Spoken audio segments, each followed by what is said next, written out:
on. They quite simply deserve no less. I think our whole nation has never before valued what schools and teachers and education bring to all of our children more than it does today. And I think we'll all be so much willing for the successful return of all our children back into school on the 8th of March. Now we're going to have the opportunity. And we are heading straight to Downing Street. The Education Secretary Gavin Williamson leading tonight's Number 10 briefing. Vaccines are at the heart of a government strategy to manage COVID-19. As of today, 18,242,873 people have been vaccinated across the United Kingdom and 18,911,978 doses have been given overall. Since yesterday, 9,938 people are reported to have tested positive for coronavirus. As of the 22nd of February 2021, 16,803 people were in hospital with coronavirus. That's down 20% from the week before. And sadly, of those who have tested positive for coronavirus across all settings, 121,747 are reported to have now died. That's an increase of 442 fatalities since yesterday. You have been going above and beyond to keep schools and colleges open for vulnerable children and children of critical workers, and to keep the remainder of young people learning when they're at home. I also want to thank parents. I know it hasn't been easy, but you have adapted and done so much to make sure that you've been able to continue to learn. We're investing in a range of options that parents and children will benefit from, whether that's summer schools, extra funding for specialist teaching and expanding our national tutoring programme. As the Prime Minister said, we can now take the next steps. As we outlined earlier this week, primary school pupils will return to school on that day, while secondary schools and colleges will be able to stagger their return over that week to ensure all their students can be offered COVID tests. University students who are studying practical courses, who need specialist facilities, can also return to campus.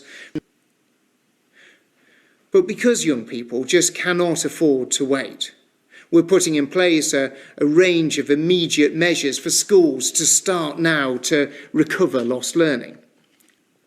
We're expanding our successful tutoring programmes.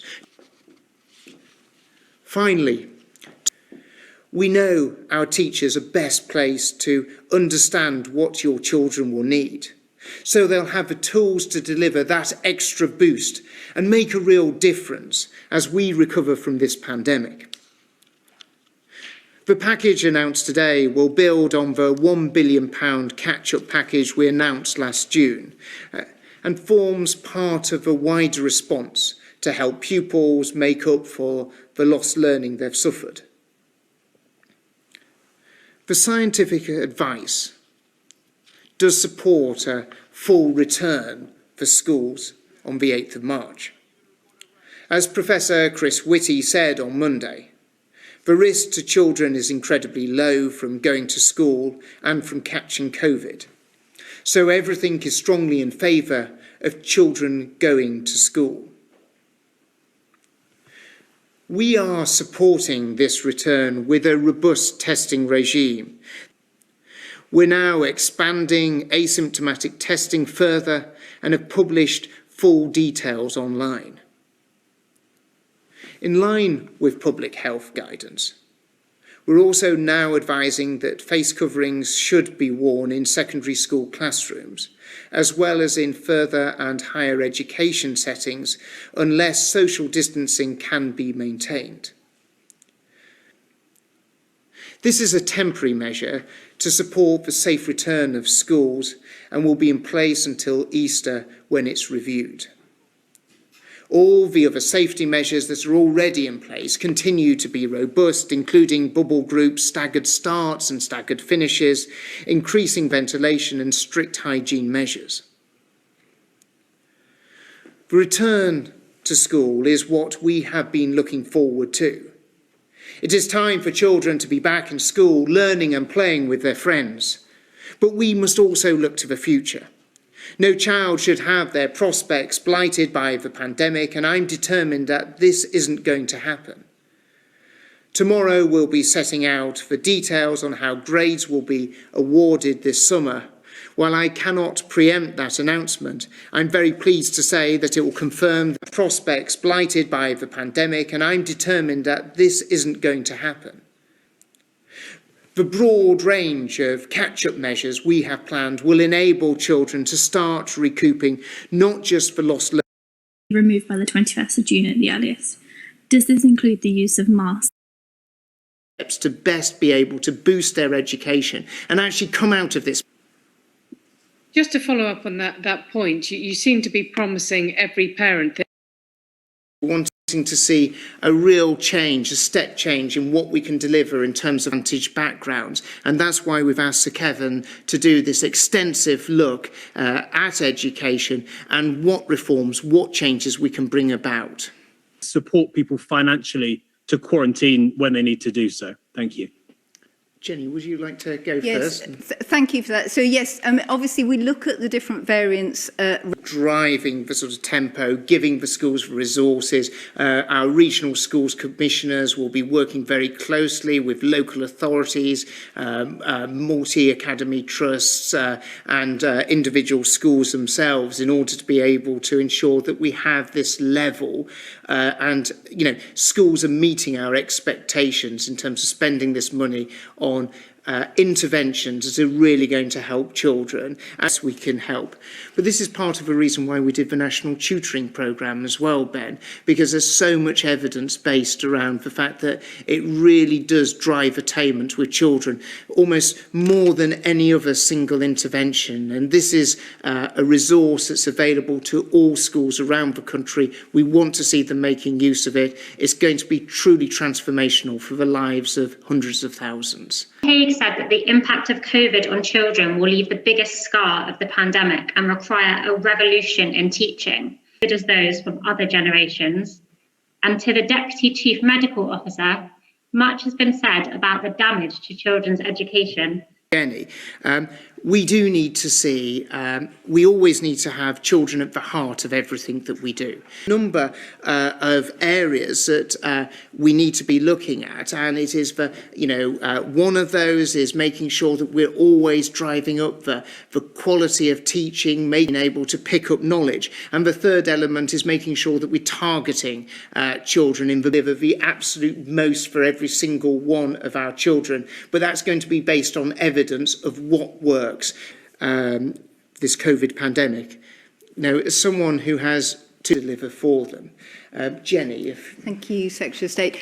Yes, so I think in the same way that face-to-face education, we know that missing that has really significant negative impacts on risks around that, but generally as well about children's well-being. And we know that mental health has deteriorated for many children. It is two things. One, the testing programme in schools is clearly going to mean that people, parents, grandparents and teachers and other school children can be very assured that schools will be as safe as they can because we are trying to remove infection from that environment. And of course, children's education has been massively disrupted, and also their mental health has taken a huge hit. That the government's policies over the past year have played a role in this deterioration of children's mental health conditions as well. Country anywhere in the world by taking the big decisions that the Prime Minister had to take. Will Hazel at the eye. Will.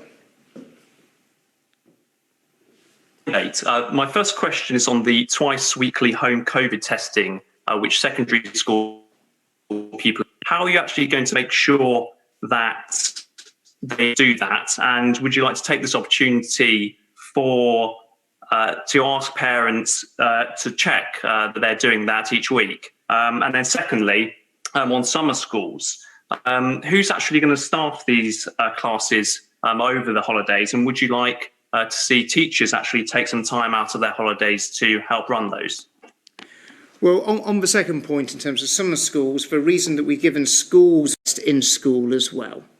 I'm not sure if anything on testing Just to add to that, I think the way that NHS test and trace is for 18-year-olds and above, that's obviously an independent process. That is an adult overseen process, but many of the public are doing this now if they perhaps go into work or if they're a healthcare worker. And in fact, what's being set up for schools and for staff in schools is very similar to what happens for healthcare workers. So I think staff can be particularly assured that that same sort of testing, spacing and approach rolled out since January across education settings. It's been taken up with enormous enthusiasm. It's been an enthusiastic embracing of self-testing. And I was just wondering if you agree with them.